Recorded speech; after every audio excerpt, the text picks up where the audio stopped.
আসসালামু আলাইকুম ওরহমতুল্লাহি ওয়াবারাকাতুহু। আউযু বিল্লাহি মিনাশ শাইতানির রাজীম।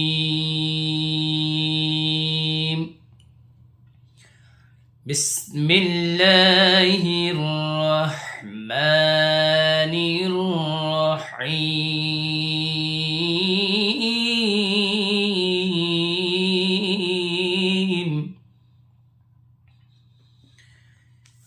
يا أيها الذين آمنوا كتب عليكم الصيام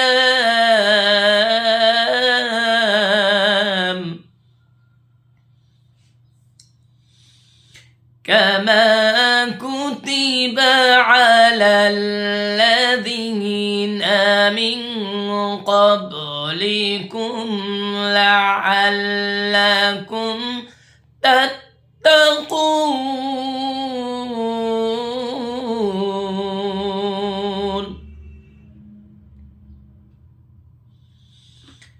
أياما معدودة فمن كان منكم مريضا أو على سفر فعدة من أيام أخر وعلى الذين يطيقونه فدية طعام مسكين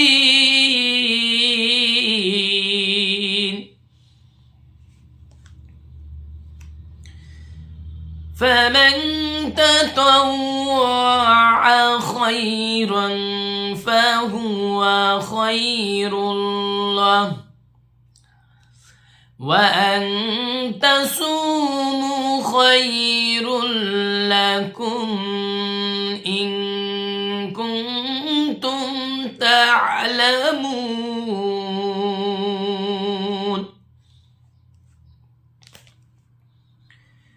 شهر رمضان الذي أنزل فيه القرآن هدى للناس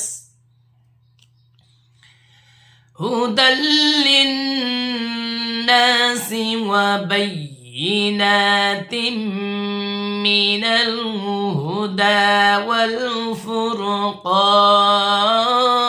والفرقان فمن شهد منكم الشهر فليصمه ومن كان مريضا أو على سفر فعدة من أيام أخر يريد الله بكم اليسر ولا يريد بكم العسر ولتكملوا العدة ولتكبروا الله على ما هداكم ولعلكم تشكرون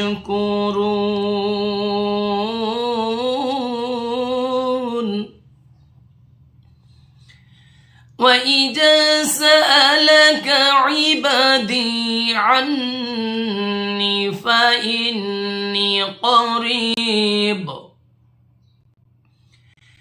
أجيب دعوة الداعي إذا دعان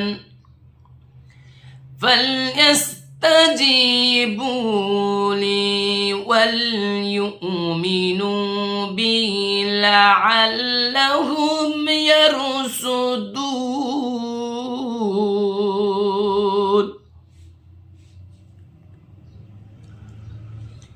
أهل لكم الصيام الرفث إلى نسائكم هن لباس لكم وأنتم لباس لهن علم الله أنكم كنتم تختنون أنفسكم فتاب عليكم وعفى عنكم فالآن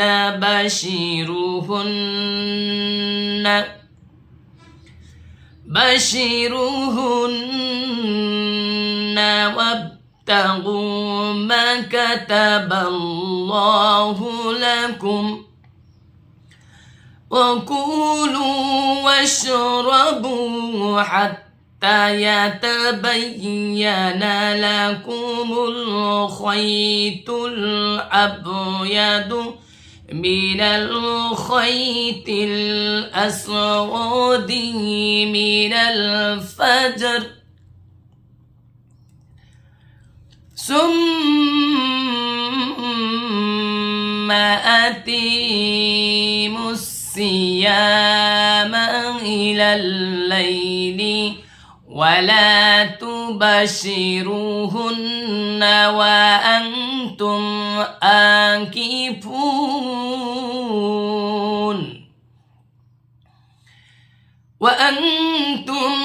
عاكفون في المساجد تلك حدود الله فلا تقربوها كذلك يبين الله آياته للناس لعلهم يتقون صدق الله العظيم এরশাদ হচ্ছে, হে ঈমানদারগণ, তোমাদের উপর রোজা ফরজ করা হলো যেভাবে ফরজ করা হয়েছিল তোমাদের পূর্ববর্তীদের উপর, যাতে তোমরা মুত্তাকি হতে পারো। তা সীমিত কয়েকদিনের জন্যে। তোমাদের মধ্যে কেউ অসুস্থ হলে অথবা সফরে থাকলে অন্য দিনগুলো এই রোজা পূরণ করে নিতে হবে। আর যারা রোজা রাখতে অক্ষম তাদের কর্তব্য হলো এর পরিবর্তে ফিদিয়া হিসাবে একজন মিসকিনকে খাদ্য খাওয়ানো। যদি কেউ স্বতঃস্ফূর্তভাবে ভালো কাজ করে সেটা তার জন্য উত্তম। তোমাদের জন্য রোজা রাখাই উত্তম যদি তোমরা উপলব্ধি করতে রমজান মাস হলো সে মাস যাতে কোরআন মজিদ অবতীর্ণ হয়েছে, যা মানব জাতির জন্য পথ প্রদর্শক এবং হিদায়েতের সুস্পষ্ট নিদর্শন ও সত্য মিথ্যার পার্থক্যকারী। তোমাদের মধ্যে যে ব্যক্তি এ মাস পাবে সে যেন অবশ্যই রোজা রাখে। আর কেউ অসুস্থ হলে অথবা সফর অবস্থায় থাকলে সে তা অন্য দিনগুলোতে পূর্ণ করবে। আল্লাহ তোমাদের ব্যাপারে সহজটাই চান এবং তোমাদের জন্য যা কষ্টকর তিনি তা চান না। এজন্যে যে তোমরা সংখ্যা পূর্ণ করবে আর তোমাদেরকে সৎ পথ প্রদর্শন করার কারণে তোমরা তা আল্লাহর শ্রেষ্ঠত্ব ঘোষণা করবে এবং যাতে তোমরা কৃতজ্ঞতা প্রকাশ করো। আমার বান্দাগণ যখন আমার সম্পর্কে আপনার কাছে কিছু প্রশ্ন করে তখন হে নবী আপনি বলুন, আমি তো খুবই নিকটে। যখন কোনো আহ্বানকারী আমাকে আহ্বান করে তখন আমি তার আহ্বানে সাড়া দেই। সুতরাং তাদের উচিত আমার ডাকে সাড়া দেওয়া এবং আমার প্রতি ঈমান আনা, যাতে তারা সুপথ প্রাপ্ত হয়। রোজার রাতে তোমাদের জন্য স্ত্রী সহবাস বৈধ করা হয়েছে। তারা তোমাদের পোশাক এবং তোমরা তাদের পোশাক। আল্লাহ জানতেন যে তোমরা নিজেদের প্রতি খেয়ানত করতেছিলে, তারপর তিনি তোমাদের তওবা কবুল করলেন এবং তোমাদেরকে ক্ষমা করে দিলেন। এখন তোমরা তাদের নিজ স্ত্রীর সাথে মেলামেশা করো এবং সন্ধান করো আল্লাহ তোমাদের জন্য যা নির্ধারণ করেছেন, আর তোমরা পানাহার করো যতক্ষণ না রাতের কালো রেখা হতে উষার শুভ্র রেখা স্পষ্ট রূপে তোমাদের নিকট প্রকাশিত হয়। অতঃপর রাত পর্যন্ত রোজা পূর্ণ করো। তোমরা স্ত্রী সঙ্গমে যেও না যখন তোমরা মসজিদে এতিকাফ অবস্থায় থাকবে। এই হলো আল্লাহর সীমারেখা, কাজেই এগুলোর নিকটবর্তী হয়ে না। এভাবে আল্লাহ তার আয়াতগুলো মানুষদের জন্য সুস্পষ্টভাবে বর্ণনা করেন যাতে তারা সাবধান হয়ে চলতে পারে। সদাকাল্লাহুল আযীম। সম্মানিত দর্শক মণ্ডলী, আজকে কোরআন তেলাওয়াত করলাম সূরা বাকারার 183 আয়াত থেকে 188 আয়াত পর্যন্ত। সম্মানিত দর্শক মণ্ডলী, আজকে তেলাওয়াত রোজা সম্বন্ধে। আপনারা রমজান মাসের রোজা রাখবেন, আপনাদেরকে জানাই সুস্বাগতম। আপনারা অবশ্য রোজা রাখবেন। আল্লাহ রব্বুল আলামিন আপনাদেরকে রোজা ফরজ করেছেন, আপনাদের উপর যেরূপ রোজা ফরজ করেছিলেন অন্যান্য পূর্ববর্তী নবীর উম্মাতদের উপর, নবীদের উপর। অতএব আপনারা রোজা অবশ্যই করবেন এবং সেই রোজার পরে যেসব আমলগুলো আপনাদেরকে করতে বলেছেন সেই সব আমলগুলো অবশ্যই করবেন। এই রোজার মাসটা আপনাদের জীবনটাকে তাকওয়া অর্জন করার জন্যে আত্তাকুল্লাহ, আল্লাহকে ভয় করো। এবং এটা একটা ট্রেনিংয়ের মাস মুসলমানদের জন্য। সে ট্রেনিংয়ের মাস হচ্ছে এই রমজান মাস।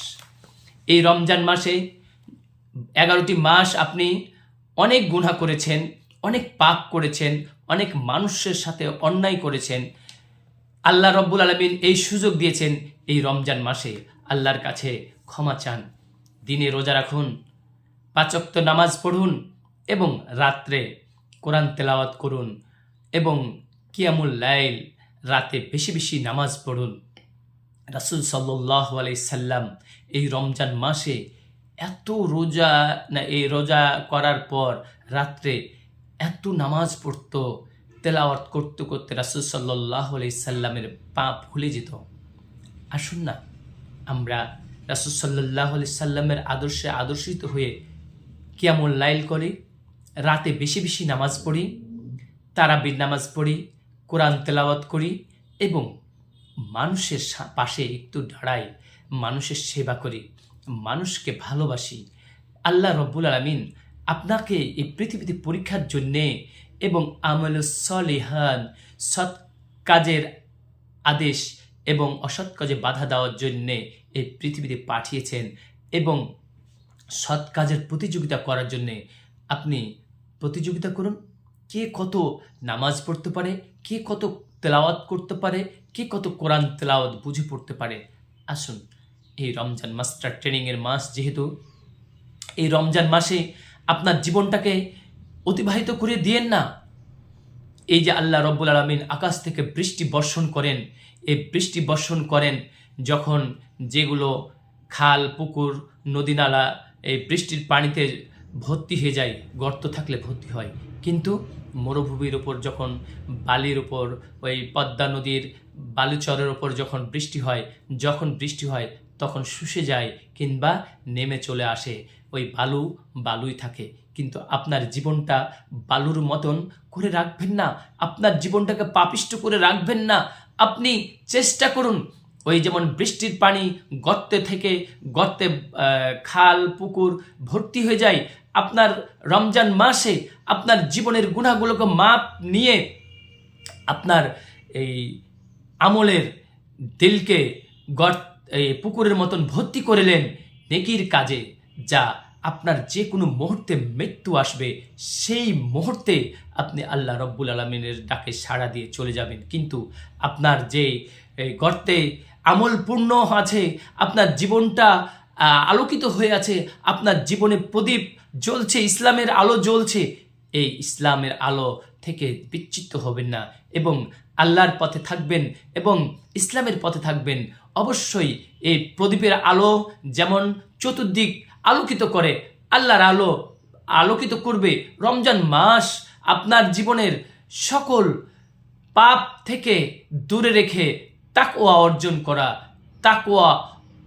অর্জন করবেন ইনশাল্লাহ। আর আপনি রমজান মাসটাকে ভালোভাবে দান সদকা করুন এবং 1 টাকা দান করলে 10 থেকে 700 গুণ পর্যন্ত বৃদ্ধি পাবে। নফল নামাজ 1 রাকাত পড়লে 70 রাকাতের সমান সওয়াব দিবে। ফরজ নামাজ পড়বেন 70 গুণে, 100 গুণে, 700 গুণে আপনার বৃদ্ধি পাবে। অতএব প্রতিযোগিতা করি রমজান মাসে কে কত আমল বেশি করে আপনার জীবনটাকে পূর্ণ করে নিতে পারেন। এই বলে আজকের মতো রমজান মাসের আলোচনা আমার এখন মতো শেষ করছি। আসসালামু আলাইকুম ওয়া রাহমাতুল্লাহি ওয়া বারাকাতুহু।